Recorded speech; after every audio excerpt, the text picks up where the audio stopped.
Bonjour.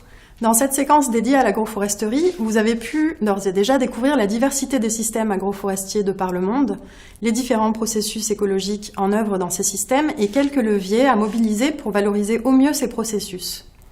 Maintenant, dans cette dernière partie de la séquence, nous allons prendre un petit peu plus de recul pour tenter de comprendre les freins et les leviers pour un développement plus large des pratiques agroforestières sur le terrain.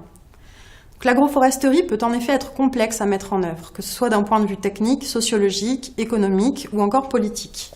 Et puisqu'elle se pratique dans des contextes variés, avec des objectifs tout aussi variés, nous n'allons pas pouvoir tout voir, mais nous avons choisi de travailler sur 3 cas d'études.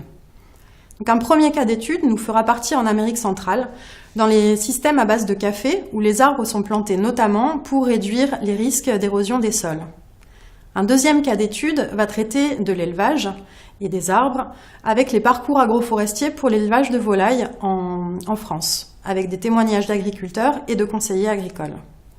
Et enfin, le dernier cas d'étude s'intéressera au système agroforestier qui associe des arbres pour produire du bois et des grandes cultures dans un contexte méditerranéen.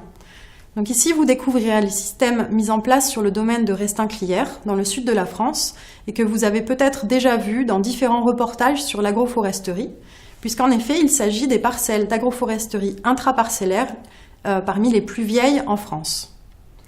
Donc tout au long des vidéos et des interviews de ces 3 cas d'études, n'oubliez pas d'essayer de repérer les changements qui sont induits par l'intégration des arbres dans les parcelles agricoles, et ce, aux différents niveaux, techniques, écologiques, économiques, social ou réglementaires.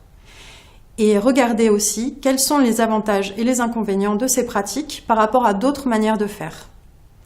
Il ne me reste plus qu'à vous souhaiter une bonne découverte.